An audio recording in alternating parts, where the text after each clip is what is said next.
ጤና ይስጥልን ክቡራትና ክቡራን አድማጮች እንደምን አደራችሁ። ካን ሬዲዮ ሬካ የእስራኤል ድምጽ ሬዲዮ በአማርኛ ቋንቋ የሚያሰራጨውን ዝግጅት እነሆ ጀመረ።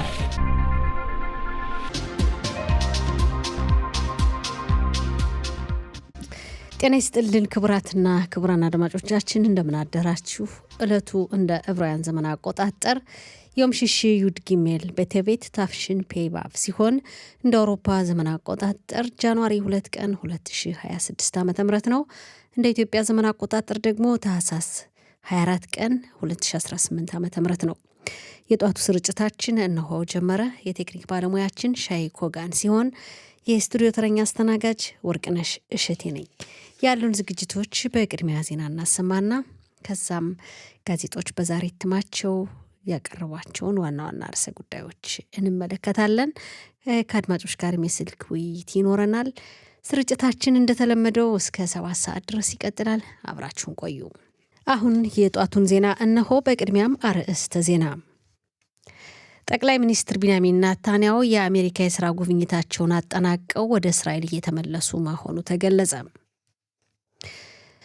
በስዊዘርላንድ ካራ ሞኒታኒያ በተባለችው ከተማ ትናንት አዲሱን ዓመት በማክበር ላይ እንዳሉ የተፈጠረውን የእሳት ቃጠሎ ምክንያት ለማወቅ ምርመራው እንደቀጠለ መሆኑ ተገለጸ። የቀድሞው የብራዚል ፕሬዝዳንት ዣኢር ቦልሶናሮ ረዘም ያለ የሕክምና እርዳታ ከተደረገላቸው በኋላ ከሆስፒታል መውጣታቸው ታወቀ። የኢራን ሕዝብ መንግስትን በመቃወም የሚያካሄደው የተቃውሞ ሰልፍ ዛሬ 6ኛ ቀኑን አስቆጠረ። የሚሉት ዋና ዋና ዜናዎች ናቸው። ዝርዝሩን እነሆ። ጠቅላይ ሚኒስትር ቢንያሚን ኔታንያሁ የሥራ ጉብኝታቸውን አጠናቀው ወደ እስራኤል እየተመለሱ ነው ተባለ። የጽዮን ክንፍ የተሰኘው የጠቅላይ ሚኒስትሩ አውሮፕላን በዚህ ሰዓት ከፍሎሪዳ ወደ እስራኤል እየበረረ ሲሆን የኔታንያሁ ባለቤት ሳራ እና ልጃቸው ያኢር አብረዋቸው አልተመለሱም ተብሏል። ኔታንያሁ በአሜሪካ በነበራቸው ጉብኝት በጋዛ ሰርጥ ወደ ሁለተኛው ዙር የስምምነት ምዕራፍ ለመሸጋገር ስምምነት ላይ መደረሱና የራፊያ መተላለፊያ ኬላም ይከፈታል ተብሎ እንደሚጠበቅ ተገልጿል። በተጨማሪም በራፊያ አካባቢ ከሐማስና ከእስራኤል መከላከያ ሰራዊት ነፃ የሆነች ከተማ እንድትቋቋም ስምምነት ላይ መደረሱ ተገልጿል። በጋዛ ሰርጥ ወደ ሁለተኛው የሰላም ምዕራፍ ለመሸጋገር ስምምነት ላይ እንደተደረሰ አልአረቢ አልጄዲድ የተባለው የኳታር ጋዜጣ ትናንት በዘገባው ይፋ አድርጓል። በአሜሪካ በማያሚ በሚካሄደው ውይይት በፕሬዝዳንት ትራምፕ የሰላም እቅድ መሰረት በጋዛ ሰርጥ ወደ ሁለተኛው የስምምነት ምዕራፍ ለመሸጋገር ስምምነት ላይ እንደተደረሰ አልአረቢ አልጄዲድ የተሰኘው ጋዜጣ የሐማስን ምንጮች ዋቢ አድርጎ ዘግቧል። በሌላ ዜና በጠቅላይ ሚኒስትር ቢንያሚን ኔታንያሁ ዙሪያ ያሉ ሰዎች እስራኤል ቱርክ ወደ ጋዛ ሰርጥ እንድትገባ እንደማትፈልግና አጥብቃ እንደምትቃወም ኔታንያሁ ለፕሬዝዳንት ትራምፕ በግልጽ ማስረዳታቸውን እየገለጹ ናቸው። ፕሬዝዳንት ዶናልድ ትራምፕ በጉዳዩ ምላሽ እንዳልሰጡ የተገለጸ ሲሆን አሜሪካ ቱርክ በርቀት ሆና እንድትቆጣጠር የሚል አስታራቂ ሀሳብ ማቅረቧም በዘገባው ተገልጿል። በርሾለ ጽዮን ከተማ በተፈጠረ አምባጓሮ አንድ በ20 ዓመት የዕድሜ ክልል የሚገኝ ወጣት በከባድ ሁኔታ ቆሰለ ተባለ። የማጌን ዳቪድ አዶም አስቸኳይ ሕክምና እርዳታ ሰጪ ቡድን ቁስለኛውን በሆሎን ከተማ ወደሚገኘው ወልፍሶን ሆስፒታል ለሕክምና እርዳታ እንደወሰዱት ተገልጿል። በስዊዘርላንድ ካራ ሞኒታኒያ በተባለችው ከተማ ትናንት አዲሱን ዓመት በማክበር ላይ እንዳሉ የተፈጠረውን የእሳት ቃጠሎ ምክንያት ለማወቅ ምርመራው እንደቀጠለ መሆኑ ተገለጸ። የፈረንሳይ ቴሌቪዥን እንደዘገበው ቃጠሎ በተፈጠረበት ሰዓት ከርችት ጋር የተያያዘ የሻምፓኒያ ጠርሙሶች ምስሎችን አሳይቷል። በፈረንሳይ 8 መዳረሻቸው የጠፉ እንዳሉም ተዘግቧል። ፕሬዝዳንት ይስሐቅ ሄርጾግ ለስዊዘርላንዱ አቻቸው ደውለው በደረሰው አደጋ የተሰማቸውን ሐዘን ገልጸው እስራኤል እርዳታ ለማቅረብ ዝግጁ መሆኗን ሐሳብ ማቅረባቸውን ከደረሰን ዘገባ መረዳት ችለናል። በአደጋው 40 የሚሆኑ ሕይወታቸው እንዳለፈና 100 የሚሆኑ እንደቆሰሉ ታውቋል። በሀገሪቱ የሀባድ ልዑክ የሆኑት ራቭ ይስሐቅ ፋብዝነር በካን ረሽት ቤት ሬዲዮ በተደረገላቸው ቃለ መጠይቅ ሀባድ ጉዳት ለደረሰባቸው ሰዎች ያደረገውን አስቸኳይ እርዳታ ገልጸዋል። አደጋው መድረሱን እንደሰሙ ወዲያውኑ ለሚያውቁት የፖሊስ አዛዥ ደውለው ለይሁዳውያን ብቻ ሳይሆን ለሁሉም የሚሆን ምግብ አዘጋጅተው በቦታው ምግብ ይዘው የደረሱ የመጀመሪያዎቹ እነሱ መሆናቸውንም ገልጸዋል ራቡ በተደረገላቸው ቃለ መጠይቅ እስካሁን 3 የስዊዘርላንድ ይሁዳውያን መዳረሻቸው እንዳልታወቀና የተወሰኑ ይሁዳውያንም እንደቆሰሉ ከቤተሰቦቻቸው ጋርም እየተገናኙ እየተወያዩ እንደሆነ ገልጸዋል። በቦታው እስራኤላውያን ሳይሆኑ የተወሰኑ የሀገሪቱ ይሁዳውያን እንደቆሰሉ ገልጸው እስካሁን ቃጠሎ በተነሳበት ቦታም አስከሬኖች እንደነበሩ ተናግረዋል። የሶማሌላንድ ፕሬዝዳንት አባዳ ራህማን መሐመድ አብደላ እስራኤል ለሀገራቸው እውቅና መስጠቷ ሌሎች ሀገራት ይፋዊ እውቅና እንዲሰጡ መንገድ የሚከፍት መሆኑን ተናገሩ። ፕሬዝዳንት አባድ ራህማን አብደላ አዲሱን ዓመት ምክንያት በማድረግ ባሰሙት ንግግር እስራኤል ለሶማሌላንድ የሰጠችው እውቅና ታሪካዊ እንደሆነና ጉዳዩም ከ3 አስርት ዓመታት ያለ ዲፕሎማሲ ግንኙነት በብቸኝነት ከቆዩ በኋላ ሀገራቸውን ወደ ህጋዊነት የሚያመጣና መንገድ ከፋች ነው በማለት እስራኤል የሰጠችውን እውቅና ታሪካዊ ነው ብለውታል። በተጨማሪም እውቅናው ዋጋ እንደሚያስከፍል በማስጠንቀቅ ሶማሌላንድ እውቅና እንዲሰጣት ባደረገችው ከፍተኛ ጥረት አዳዲስ ተቀናቃኞችን እንዳፈራች በመግለጽ ነዋሪዎች መሬታቸውን ከማንኛውም ስጋት እንዲከላከሉ አሳስበዋል። የቀድሞው የብራዚል ፕሬዝዳንት ዣኢር ቦልሶናሮ ረዘም ያለ ሕክምና እርዳታ ከተደረገላቸው በኋላ ከሆስፒታል ወጡ ተባለ። በ70 ዓመት የዕድሜ ክልል የሚገኙት ዣኢር ከ4 ዓመታት በፊት በሀገሪቱ በተካሄደው ምርጫ ከተሸነፉ በኋላ የመንግስት ግልበጣ ሙከራ በማካሄድ የ20 ዓመታት እስራት የተፈረደባቸው ሲሆን አሁንም ወደ እስር ቤት መመለሳቸው በዘገባው ተገልጿል። የኢራን ህዝብ መንግስትን በመቃወም የሚያካሄደው ተቃውሞ ሰልፍ ዛሬ 6ኛ ቀኑን አስቆጠረ። በኢራን ደቡብ ምዕራብ አቅጣጫ በምትገኝ ሎርዶጋን በተባለችው ከተማ በሰልፈኞችና በፖሊስ መካከል በተፈጠረ ግጭት የተወሰኑ ዜጎች መገደላቸውን የሀገሪቱ አብዮታዊ ዘብ ደጋፊ የሆነው ፋርስ የተባለው የሀገሪቱ መገናኛ አውታር ዘግቧል። የኢራን የመጨረሻው ንጉስ የሆኑት ልጃቸው ረዛ ፓህላቪ ተቃውሞውን ማጠናከር እንደሚያስፈልግና ህዝቡም ወደ ጎዳናዎች እንዲወጣ ጥሪ በማቅረብ ሰልፈኞችን የሚደግፍ የቪዲዮ ፊልም አሰራጭተዋል ተብሏል። በመጨረሻም የአየር ንብረት ትንበያ ዛሬ ቀዝቃዛማ ነው። በደቡብና በመካከለኛው እስራኤል በአንዳንድ ቦታዎች ቀላል ዝናብ ይዘንባል። ነገ ቅዳሜ ተመሳሳይ ሆኖ እንደሚቀጥልና እሁድና ሰኞ ቅዝቃዜው እንደሚቀንስ የአየር ንብረት ትንበያ ባለሙያዎች ከላኩልን ዘገባ መረዳት ችለናል። የዛሬው ቀን የሙቀት መጠን በዲግሪ ሴንቲግሬድ በኢየሩሳሌምና አካባቢዋ 12፣ በቴልአቪቭ 17፣ በሃይፋና በቤኤርሸባ ተመሳሳይ በመሆኑ 15፣ በጽፋት 9፣ በቤት ሻአን 18፣ በኢላትና አካባቢዋ 20 ዲግሪ ሴንቲግሬድ ይደርሳል። አድማጮቻችን ዜናው አበቃ። ወደሚቀጥለው ዝግጅት ለማለፍ መሸጋገሪያ ሙዚቃ ባይዛፍም ሰዓት ለዓለም መጨረሻ ግን ማጣት መጻት ነው አንቺ መመለሻ እባክሽ እባክሽ ታረቂኝ ታታችኝ እባክሽ እባክሽ ታረቂኝ ታታችኝ። የተከበራችሁ አድማጮቻችን ስርጭታችን እንደቀጠለ ነው። አሁን ደግሞ ጋዜጦች በዛሬ እትማቸው ለአንባቢያን ያቀረቧቸውን ዋና ዋና ርዕሰ ጉዳዮችን እንመለከታለን። 4ቱም ዕለታዊ ጋዜጦች ደርሰውናል። የዲዮት አህሮኖት፣ እስራኤል ሀየውም፣ ሀሬጽ እና ማሪፍ። የዲዮት አህሮኖትን ስንመለከት በመጀመሪያ ገጹ ላይ ትኩረት ከሰጠባቸው ርዕሰ ጉዳዮች መካከል እስራኤል በ2023 ዓ.ም ጥቅምት 7 ቀን የደረሰው የሽብር ጥቃት ከመከሰቱ ወይም የሽብር ጥቃቱ ከመድረሱ በፊት ቀደም ብላ ኳታር ለሐማስ የምታደርገውን እርዳታ ከፍ እንድታደርግ ጥያቄ አቅርባለች የሚል ርዕሰ ጉዳይ አቅርቧል። እንግዲህ በጥቅምት 7 ዋዜማ ይላል። በጥቅምት 7 ዋዜማ የሽብር ጥቃቱ በእስራኤል ላይ ሐማስ የሽብር ጥቃት ከመክፈቱ በፊት እስራኤል ኳታር ለሐማስ የምታደርገውን እርዳታ ከፍ እንድታደርግ ጥያቄ አቅርባለች። በ2023 ዓ.ም መስከረም ወር ላይ በእስራኤልና በኳታር ተወካዮች መካከል በእስራኤል ሚስጥራዊ የሆነ ውይይት ወይም ስብሰባ እንደተካሄደ፣ በዚህ ስብሰባ ላይም ኳታር ለሐማስ የምታደርገውን እርዳታ ለነዳጅ መግዣና ለሌሎች ወጪዎች የሚሆን እርዳታ ያው ገንዘቡን ኳታር እንደሚታወቀው ለሐማስ እንግዲህ ያው ለበርካታ ዓመታት የገንዘብ ድጋፍ እርዳታ ታደርጋለች ለጋዛ ሰርጥ ነዋሪዎች በማለት ያው በዋነኛነት ሐማስ ሲጠቀሙበት እንደነበረ እንግዲህ በተለይ ለሁለት ዓመታት በተካሄደው ጦርነት ሂደት የተቆፈሩ ዋሻዎች ሐማስ እስራኤል ለማጥቃት ምን ያህል እንደተደራጀ ታይቷል። ያ ደግሞ ከኳታር በሚገኘው የገንዘብ እርዳታ እንደሆነ ነው የሚታወቀውና ያው በአጠቃላይ እንግዲህ ለሐማስ ነው ገንዘቡ ሄደው ኳታር ምንም ለጋዛ ሰርጥ ፍልስጤማውያን ለጋዛ ሰርጥ ነዋሪዎች ቢባል ጋዛ ሰርጥን የሚያስተዳድራት የሐማስ ድርጅት ገንዘቡን በእጁ የተረከበ ለራሱ የሽብር መሰረተ ልማቶችን በመገንባት እስራኤልን ለማጥቃት ምን ያህል ለበርካታ ዓመታት እንደተዘጋጀ ማየት ተችሏል። ይህን እርዳታ ነው እንግዲህ እስራኤል ለሐማስ ኳታር ለሐማስ የምታደርገውን እርዳታ ከፍ እንድታደርግ የሚል ጥያቄ አቅርባለች የሚል ዘገባ አቅርቧል የዲዮታ አህሮኖት በዛሬ ዘገባው። በጋዜጣዊ ውስጥ ገጽ ላይ በጣም ሰፊ ቦታ የተሰጠበት ርዕሰ ጉዳይ ነው።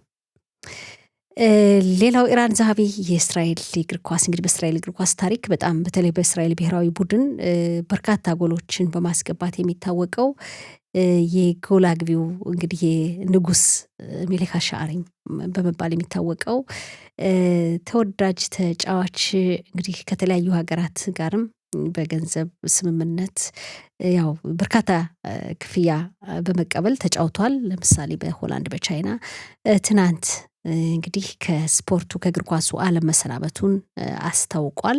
ኢራን ዛሃቢ በ38 ዓመት የእድሜ ክልል የሚገኝ ተወዳጅ የእግር ኳስ ተጫዋች ነው። ከእግር ኳስ ተሰናብቻለሁ በማለት እንግዲህ ትናንት ጫማ መስቀሉን አስታውቋል። ሁሉም ጋዜጦች በዚህ ጉዳይ ሰፊ ዘገባ ሰጥተዋል። ስለ ኢራን ዛሃቢ ከእግር ኳስ ዓለም መሰናበት በፈቃዱ ዘግበዋል ጋዜጦች። ሌላው እንግዲህ ሰሞኑን ክረምቱ ያው በእስራኤል ክረምቱ በጣም የተጠናከረበት ሁኔታ ዝናባማ የሆነ የአየር ጸባይ እንዳለ ይታወቃል። በዚህ ትናንት በሳምንቱ መጀመሪያም ትናንትም በእስራኤል በተለያዩ አካባቢዎች በጣም ከፍተኛ ዝናብ እንደወረደና በሚሊሜትር እንግዲህ ከፍተኛ በሚባል ሁኔታ የተመዘገበባቸው አካባቢዎች እንዳሉ የሚገልጽ ዘገባ ሌሎች ጋዜጦች ላይም የቀረበ ርዕሰ ጉዳይ ነው። ወደ ማሪቭ ስናልፍ ማሪቭ በመጀመሪያ ገጹ ላይ ትኩረት ከሰጠባቸው ርዕሰ ጉዳዮች ደግሞ የእስራኤል ሕዝብ በጠቅላይ ሚኒስትር ቢንያሚን ኔታንያሁ ላይ እምነት ሊጥል ይችላል ወይ የሚል ዘገባ አቅርቧል። ከዚህ ጋር ተያይዞ የአሜሪካው ፕሬዝዳንት ዶናልድ ትራምፕ በእስራኤል የውስጥ ጉዳይስ ምን ያህል ነው ጣልቃ የሚገቡት? ይቀጥሉ ይሆን ወይስ እንዴት ነው? ምን ያህል ጣልቃ መግባታቸውን ይቀጥላሉ የሚል ርዕሰ ጉዳይ አቅርቧል። እዚህ ጋር ተያይዞ ማሪቭ ራሱ ጋዜጣው ባካሄደው ቅድመ ግምገማ ወይም ጥናት አሁን ለምርጫ ቢካሄድ ፓርቲዎች ምን ያህል ድምጽ ሊያገኙ እንደሚችሉ በቁጥር አስቀምጧል። እንግዲህ ጠቅላይ ሚኒስትር ቢንያሚን ኔታንያሁ ከፍተኛ ድምጽ እንደሚያገኙ 27 መቀመጫዎችን በክነሴቱ ያገኛሉ ተብሎ ይጠበቃል። እንግዲህ እሳቸውና በእሳቸው ስር ያለው ሊኩድ 27 መቀመጫዎችን ሊኩድ ያገኛል። ናፍታሊ ቤኔት 19፣ ያኢር ጎላን 10 እንዲህ እያለ ይቀጥላል። አቢግዶር ሊበርማን 10፣ ኢታማር ቤንግቪር 10፣ ያኢር ላፒድ 9፣ አሬደሪ 8 እያለ እንግዲህ ይቀጥላል። ስሞትሪች ወደ ክኔሴት የሚያስገባ ድምጽ እንደማያገኙ እንግዲህ 0 ተብሎ ነው የተጻፈው። የአረቡን ማህበረሰብ የሚወክሉ ተወካዮች 5 ያገኛሉ፣ 5 ተብሏል። ስሞትሪች ግን ወደ ክኔሴት የሚያስገባ ድምጽ እንደማያገኙ ነው የተጻፈው። ቤኒ ጋንጽም እንደዚሁ ወደ ክኔሴት የሚያስገባ በቂ ድምጽ እንደማያገኙና 0 ተብሎ እንደተጻፈ በዝርዝር ተቀምጧል። ጋዜጣው እንግዲህ አሁን ላይ ምርጫ ቢካሄድ ብሎ ህዝብ ላይ አስቀድሞ በወሰደው ቅድመ ግምገማ ጥናት ነው ይሄን ሰንጠረዥ ያስቀመጠው። ጠቅላይ ሚኒስትር ቢንያሚን ኔታንያሁ እንግዲህ አሁን ዛሬ ከአሜሪካ የስራ ጉብኝት በኋላ ወደ እስራኤል እየተመለሱ እንደሆነ ተገልጿል። አውሮፕላናቸው ወደ እስራኤል እየበረረ መሆኑን ቀደም ሲል በዜናም ተመልክተነዋል። ጠቅላይ ሚኒስትር እንግዲህ ቢንያሚን ኔታንያሁ እስራኤል ሲገቡ በጣም በርካታ ውሳኔዎችን ማስተላለፍ ይጠበቅባቸዋል ተብሏል። ብዙ ጉዳዮች እየጠበቋቸው እንደሆነ በዘገባው ተገልጿል። በአሜሪካ ቆይታቸው ከፕሬዝዳንት ዶናልድ ትራምፕ ጋር ባደረጉት ውይይት ጋዛ ሰርጥን መልሶ ለማቋቋም የሚደረገው ፕሮግራም እንግዲህ የወጣው ፕሮግራም እቅድ እንዲጀምር ያው የሚጀምር መሆኑን ይሄ የጋዛ ሰርጥን መልሶ የማቋቋም ሁኔታም ኳታር ናት ኃላፊነቱን እንግዲህ በዋነኛነት እንደምትወስደውና በስምምነቱ እንግዲህ አንዱ ርዕሰ ጉዳይ እንደሆነ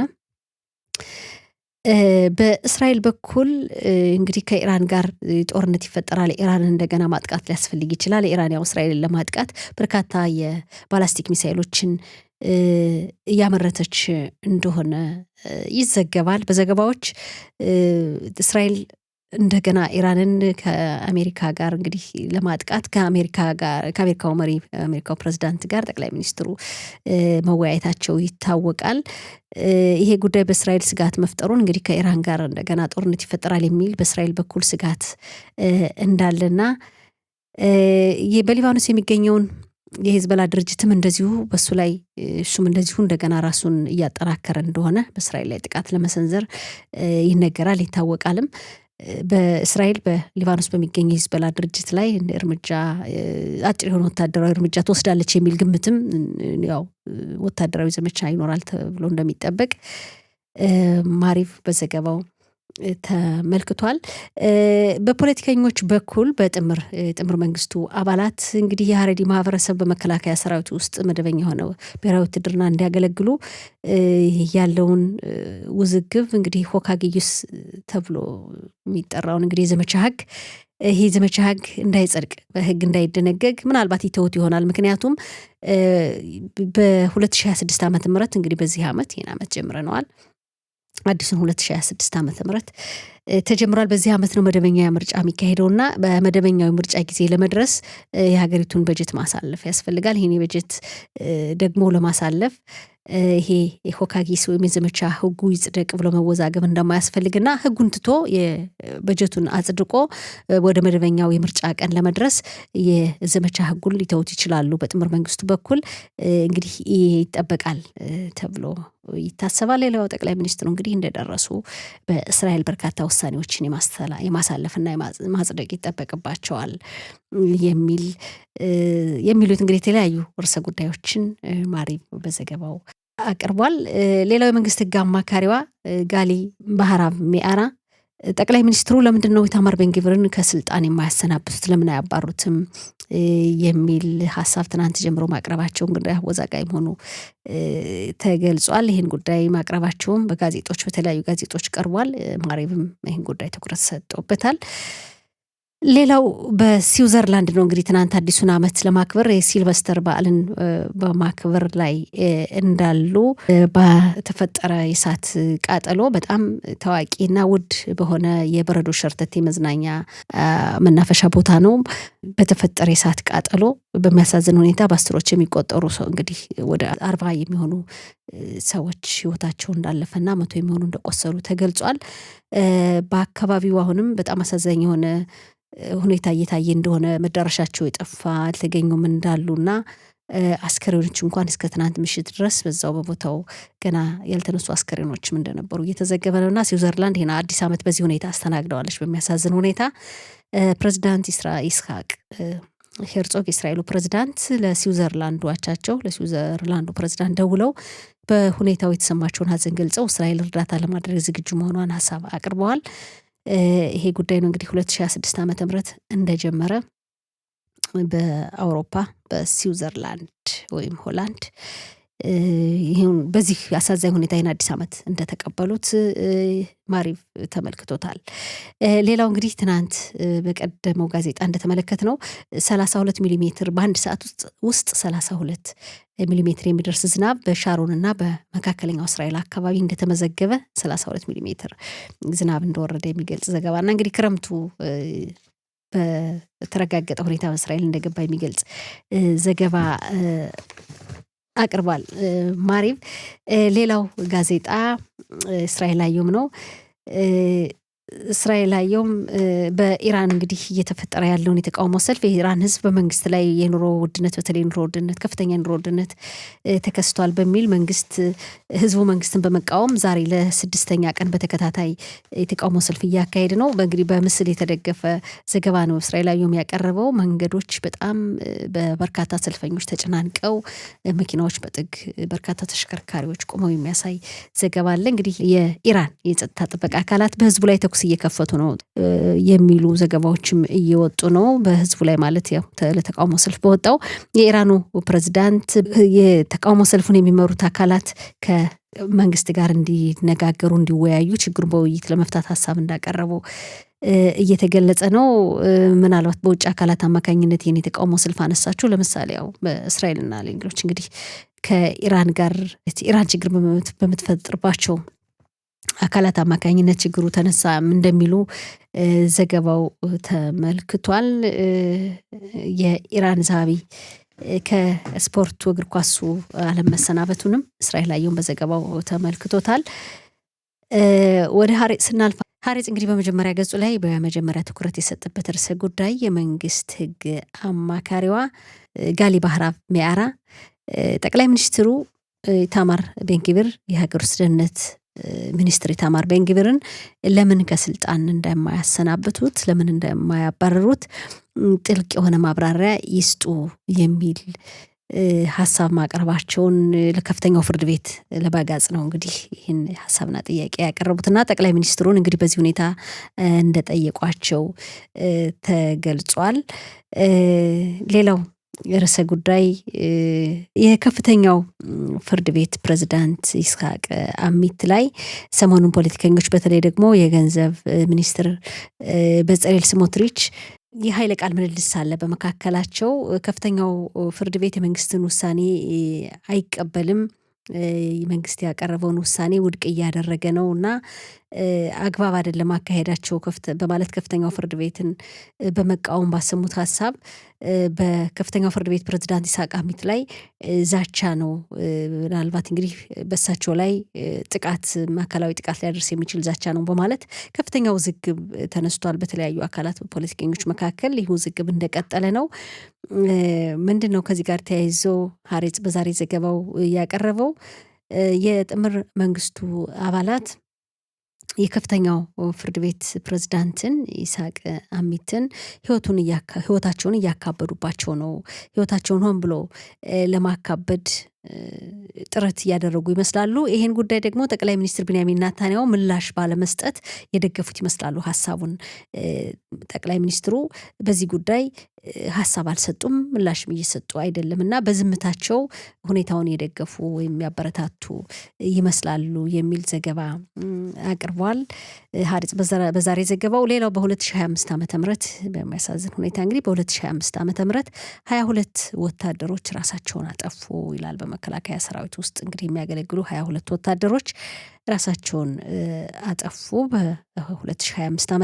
ይህ ደግሞ ላለፉት 15 ዓመታት ካለፉት 15 ዓመታት ጋር ሲነጻጸር በጣም ከፍተኛ ቁጥር ከ2010 ጀምሮ ባሉት ዓመታት እስካሁን ድረስ ለ15 ዓመታት በጣም ከፍተኛው ቁጥር ነው ራሳቸውን የሚያጠፉ ወታደሮች በመከላከያ ሰራዊት ውስጥ ይላል። ሌላው ዘገባ በሳውዲ አረቢያና በተባበሩት የአረብ ኤሚሬት መካከል ያለውን ውጥረት ነው። እንግዲህ ባለፈው ሰኞ መሰለኝ እንግዲህ ባሳለፍነው በዚህ ሳምንት መጀመሪያ ላይ ሳውዲ አረቢያ የተባበሩት የአረብ ኤሚሬት መርከቦች ላይ ጥቃት አድርሳለች በየመን የባህር ዳርቻ አካባቢ። እንግዲህ የጦር መሳሪያ የጫኑ ናቸው ነው የሚባለው። የጦር መሳሪያ ደግሞ በየመን ላለ የታጣቂ ሚሊሻ ቡድን ለማስተላለፍ ነው። እንግዲህ እንደሚታወቀው ሁለቱ ሀገራት የየመንን የወደፊት ዕጣ ፈንታ ለመወሰን በአካባቢው የታጣቂ ሚሊሻዎችን የሁቲ አማጺ ቡድንን የሚዋጉ ናቸው። እንግዲህ በሀሳብ ደረጃ ግን አሁን ባለው ደግሞ ተጨባጭ ሁኔታ ሳውዲ አረቢያ የተባበሩት የአረብ ኤሚሬት የምታደርገውን ድርጊት የጦር መሳሪያ በአካባቢው ለሚገኙ በየመን የባህር ዳርቻዎች አካባቢ ለሚገኙ ሚሊሻዎች ማስተላለፏን በመቃወም ጥቃት አድርሳለች እና በይህን አጋጣሚ ደግሞ የሁቲ አማጺ ቡድን እየተጠቀመበት ነው። ሁለቱ ሀገራት በዚህ ውጥረት ላይ ሲገኙ ሲፋጠጡ የሁቲ አማጺ ቡድን ሁኔታውን እየተጠቀመበት ነው። ለሁቲ አማጺ ቡድን ሁኔታው የተመቻቸ ነው የሚል ዘገባ ቀርቧል። ሀሬጽ እንግዲህ ይህን ይመስል ነበር ከሞላ ጎደል ዛሬ ጋዜጦች ያቀረባቸው ዋና ዋና ርዕሰ ጉዳዮች። አድማጮቻችን ስለምትከታተሉን ስለምትሰጡን አስተያየት ከልብ እናመሰግናለን። ወደሚቀጥለው ዝግጅት እናልፋለን። አብራችሁን ቆዩ።